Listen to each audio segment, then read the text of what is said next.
सम्मानीय शिक्षक साथियों, आपका एक बार फिर से स्वागत है टोटल नॉलेज एजुकेशन चैनल पर। इस वीडियो में हम देखेंगे आप कक्षा 6 और 7 का मासिक मूल्यांकन पंजी किस प्रकार से तैयार करेंगे। यदि आप मासिक मूल्यांकन पंजी तैयार कर लेते हैं तो आपको वार्षिक परीक्षा परिणाम पत्रक भी भरने में किसी प्रकार की प्रॉब्लम नहीं होगी। तो हम समझते हैं यहाँ पर कुछ जानकारियाँ उदाहरण स्वरूप दी गई हैं, जैसे कि वार्षिक मूल्यांकन।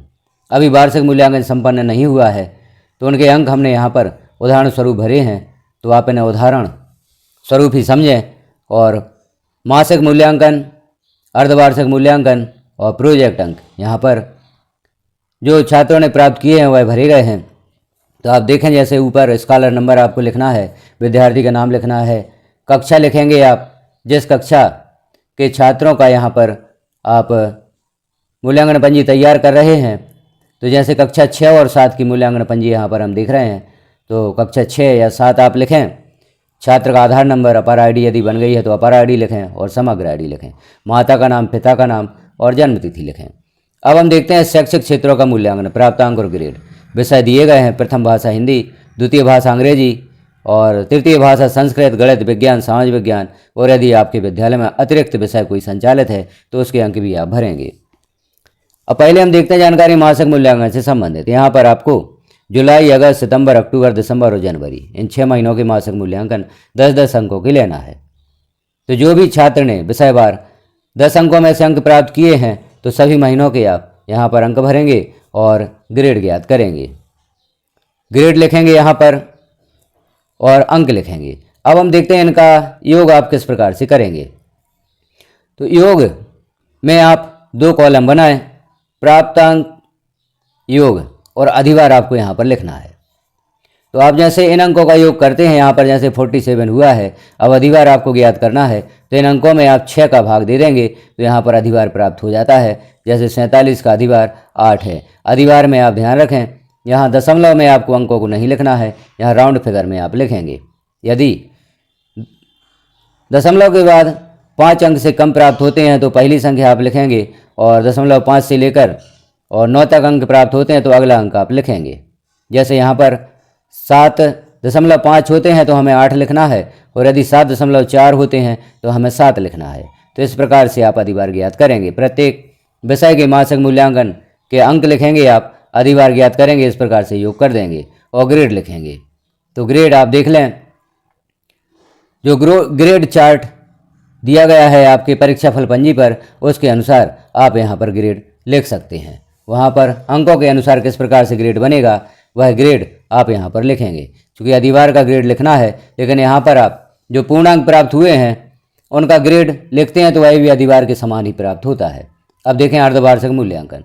अर्धवार्षिक मूल्यांकन में भी आपको प्राप्तांक लिखना है और अधिवार लिखना है। तो इस प्रकार से 2 कॉलम आप बना लें, एक में पूर्ण प्राप्तांक लिखें और अधिवार लिखें। अब अधिवार किस प्रकार से आप ज्ञात करेंगे, तो जो भी छात्रों ने अर्धवार्षिक मूल्यांकन में 60 अंकों में से अंक प्राप्त किए उन अंकों को लिखें और उनमें 3 का भाग दे दें तो आपको अधिवार प्राप्त हो जाता है। जैसे यहाँ पर आप देख रहे हैं 27 में 3 का भाग दिया गया, 9 अधिवार प्राप्त हुआ। इसी प्रकार से अगले विषय में 37 अंक प्राप्त हुए हैं, यहाँ 3 का भाग दिया तो 12 प्राप्त होता है। यहाँ पर भी ध्यान रखें, आप राउंड फिगर में अंक लिखना है, आपको दशमलव में अधिवार के अंक नहीं लिखना है। तो जैसा कि मासिक मूल्यांकन में बताया गया है उसी प्रकार से आप यहाँ पर अधिवार के पूर्णांक लिखें। तो विषयवार अर्धवार्षिक परीक्षा के प्राप्तांक लिखें और अधिवार लिखें। इस प्रकार से यदि आप जानकारी तैयार करते हैं तो आपको यह मूल्यांकन पंजी भरने में किसी प्रकार की प्रॉब्लम नहीं होगी। इसी प्रकार से ग्रेड लिख दें आप। जो भी 60 अंक में से छात्र ने अंक प्राप्त किए हैं उनके अनुसार जो ग्रेड प्राप्त होता है, जो ग्रेड बनता है, उस ग्रेड को आप लिखेंगे। वार्षिक लिखित मूल्यांकन, जो यहाँ पर उदाहरण स्वरूप अंक दिए गए हैं, जैसे 60 में से छात्र ने कितने अंक प्राप्त किए हैं, तो 60 में से जैसे हिंदी में 40, अंग्रेजी में 45, संस्कृत में 42, यह पूर्णांक ही आपको लिखना है। यहाँ पर अधिवार ज्ञात नहीं करना है। वार्षिक परीक्षा के पूर्णांक यहाँ पर लिखेंगे जो भी छात्र ने 60 अंकों में से प्राप्त किए हैं, और ग्रेड प्रतिशत के अनुसार जो भी यहाँ पर प्रतिशत बनता है उसके अनुसार आप ग्रेड लिखेंगे। ग्रेड चार्ट जैसे बताया गया है, आपकी जो परीक्षा फल पंजी होगी उसके ऊपर दिया गया है, तो अंकों के अनुसार आप यहाँ पर ग्रेड लिख दें। और वार्षिक प्रोजेक्ट, यहाँ पर ध्यान रखें 20 अंक का प्रोजेक्ट आपको लेना है और उसका अधिवार भी ज्ञात करना है। तो पहले आप जो 20 अंक में से छात्र ने अंक प्राप्त किए हैं उन अंकों को लिखें और 2 का भाग देकर उसका अधिवार भी ज्ञात करें। अब जैसे यहाँ पर प्रोजेक्ट में हमने देखा 18 अंक छात्र ने प्राप्त किए हैं, 20 में से अधिवार ज्ञात करने के लिए हमने 2 का भाग दिया, तो यहाँ पर 9 अंकों से प्राप्त होते हैं। इसी प्रकार से जैसे 19 अंक प्राप्त किए हैं, अधिभार हमने ज्ञात किया तो राउंड फिगर में यहाँ पर 10 अंक बनते हैं तो हमने 10 लिखे, क्योंकि 0.5 से लेकर ऊपर जो भी अंक प्राप्त होते हैं तो अगला अंक हमें यहाँ पर लिखना है। तो अधिभार यहाँ पर 10 प्राप्त हुआ। 20 अंक में से 2 का भाग दिया तो अधिभार 10 प्राप्त हुआ। इस प्रकार से आप अधिभार लिखेंगे। और अब हम देखें आगे वार्षिक परिणाम में किन अंकों का आपको योग करना है। तो मासिक मूल्यांकन पूर्णांक यहाँ 10 अंकों में से लिखना है, अर्थात जो हमने यहाँ पर देखा था अधिभार छात्र को प्राप्त हुआ है मासिक टेस्ट मूल्यांकन, उन अधिभारों को आप लिखेंगे। जैसे आप देख रहे हैं यहाँ पर मासिक टेस्ट मूल्यांकन 60 अंक, प्राप्तांक योग और अधिभार 1 to 6 और इसमें 6 का भाग दिया गया है और 8 अंक 8 अंक 8 अंक 7 अंक, इस प्रकार से विषयवार छात्र को अंक प्राप्त हुए हैं। तो अधिभार यहाँ पर आप लिखेंगे मासिक मूल्यांकन पूर्णांक में। इसी प्रकार से अर्धवार्षिक में जो 20 अधिभार हमारा बनता है, सिर्फ उन अधिभारों को यहाँ पर लिखना है। वार्षिक पूर्णांक जो 60 में से छात्र ने प्राप्त किए हैं उन पूरे अंकों को आपको यहाँ पर लिखना है। इसी अब आगे प्रोजेक्ट पूर्णांक 10 में से अर्थात अधिभार जो छात्र को प्राप्त हुआ है उन अधिभारों को आप लिखेंगे विषयवार और यहाँ पर योग कर देंगे। तो यहाँ पर आप ध्यान रखें वार्षिक परिणाम में आपको सिर्फ अधिभार ही लिखना है और वार्षिक पूर्णांक के पूरे अंक लिखना है। अब हम जैसे योग कर देते हैं, कुल पूर्णांक जो यहाँ पर योग होगा वह 100 में से होगा। जैसे 10 अंक मासिक मूल्यांकन के और अर्धवार्षिक मूल्यांकन के 20 अंक हो जाते हैं 30, वार्षिक पूर्णांक 60 हो जाते हैं 90 और प्रोजेक्ट के अंक हैं 10 तो हो जाती हैं 100। 100 में से यहाँ पर वार्षिक परीक्षा परिणाम तैयार किया जाएगा। तो हम यहाँ पर योग करते हैं मासिक मूल्यांकन का, अर्धवार्षिक मूल्यांकन का, वार्षिक मूल्यांकन का और प्रोजेक्ट का।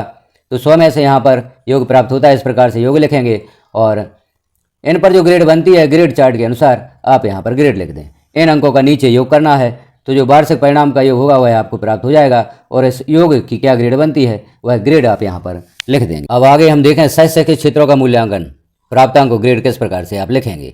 अब यहाँ पर 10 महीनों का मूल्यांकन आपको करना है अप्रैल से लेकर मार्च तक। अप्रैल, जुलाई, अगस्त, सितंबर, अक्टूबर, नवंबर, दिसंबर, जनवरी, फरवरी और मार्च 20 अंकों का यह मूल्यांकन होगा। प्रत्येक माह में छात्र ने 2 अंकों में से जो अंक प्राप्त किए उन अंकों को लिखेंगे और उस अंक पर क्या ग्रेड बनती है उस ग्रेड को लिखेंगे। जैसे आधे अंक पर डी ग्रेड, 1 अंक पर सी ग्रेड, 1.5 अंक पर बी ग्रेड और 2 अंक पर ए ग्रेड बनती है। तो इन ग्रेड को आप यहाँ पर लिखेंगे और अंक लिखेंगे। साहित्यिक, सांस्कृतिक, वैज्ञानिक, सृजनात्मक, खेलकूद, योग, स्काउट, रेड क्रॉस, इस प्रकार से 5 विषय होंगे जिनकी आपको यहाँ पर शैक्षिक क्षेत्रों के रूप में ग्रेड फिल करना है और अंक यहाँ पर भरना है। वार्षिक परिणाम में योग करेंगे आप तो 10 महीनों में जो भी यहाँ पर अंकों का योग होता है उन अंकों को लिखेंगे और इन अंकों पर क्या ग्रेड बनती है उस ग्रेड को आप ग्रेड चार्ट के अनुसार लिख देंगे। तो यहाँ पर सभी विषयों के आप अंक भरें और इनकी ग्रेड लिखें। इस प्रकार से 2 कॉलम आप बना सकते हैं प्रत्येक माह। एक कॉलम में आप अंक लिखेंगे, दूसरे कॉलम में जो भी उस अंक पर ग्रेड बनती है उस ग्रेड को लिखेंगे। वार्षिक परिणाम में इन अंकों का आप योग कर देंगे। जैसे यहाँ पर योग किया गया है तो 86 से प्राप्त होता है। अब 86 पर जो ग्रेड बनती है उस ग्रेड को आप यहाँ पर लिख देंगे। आगे हम देखें व्यक्तिगत एवं सामाजिक गुणों का मूल्यांकन। यहाँ पर भी जो विषय यहाँ पर दिए गए हैं 9 विषय, तो इन 9 विषयों से संबंधित आप उसी प्रकार से अंक और ग्रेड यहाँ पर फिल करेंगे।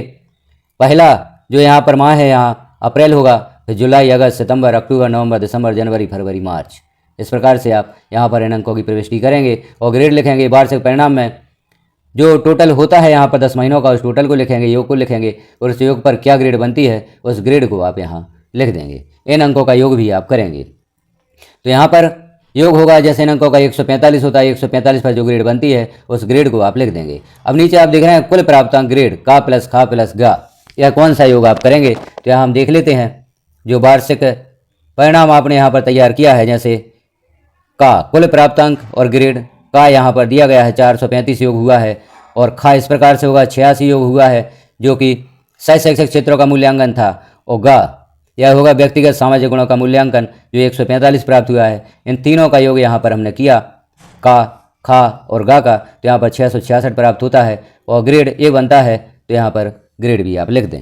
अब नीचे हम देखें कुल शिक्षण दिवस आपको लिखना है तो आप टोटल करें छात्र उपस्थिति पंजी से और यहाँ पर कुल शिक्षण दिवस लिखें।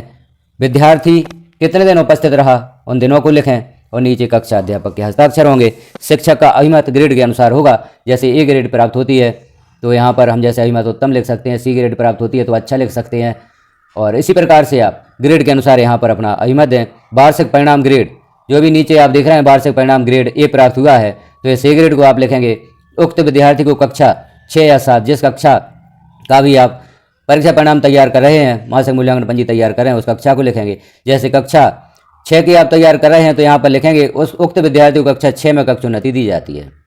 और यदि आप कक्षा 7 का परीक्षा परिणाम तैयार कर रहे हैं तो यहाँ लिखेंगे उक्त विद्यार्थी को कक्षा 7 में कक्षोन्नति दी जाती है। तो इस प्रकार से यहाँ पर ध्यान रखें, जिस कक्षा का परीक्षा परिणाम आप तैयार कर रहे हैं उस कक्षा को यहाँ पर लिखेंगे। नीचे कक्षा अध्यापक के हस्ताक्षर और प्रधान अध्यापक के हस्ताक्षर होंगे। इस प्रकार से आप कक्षा 6 और 7 के लिए मासिक मूल्यांकन पंजी तैयार करेंगे। मासिक मूल्यांकन पंजी आप तैयार कर लेते हैं तो वार्षिक मूल्यांकन पंजी भी तैयार करने में आपको किसी प्रकार की प्रॉब्लम नहीं होगी। तो जानकारी आपको कैसी लगी कमेंट में एक बार अवश्य बताएं। अभी भी आपको किसी प्रकार की प्रॉब्लम है तो आप एक कमेंट अवश्य करें। वीडियो आपको प्राप्त होता है तो अन्य साथियों में शेयर अवश्य करें। एक अच्छा सा कमेंट करें। जानकारी अच्छी लगी हो तो एक लाइक अवश्य करें। वीडियो को लास्ट तक देखने के लिए आपका धन्यवाद।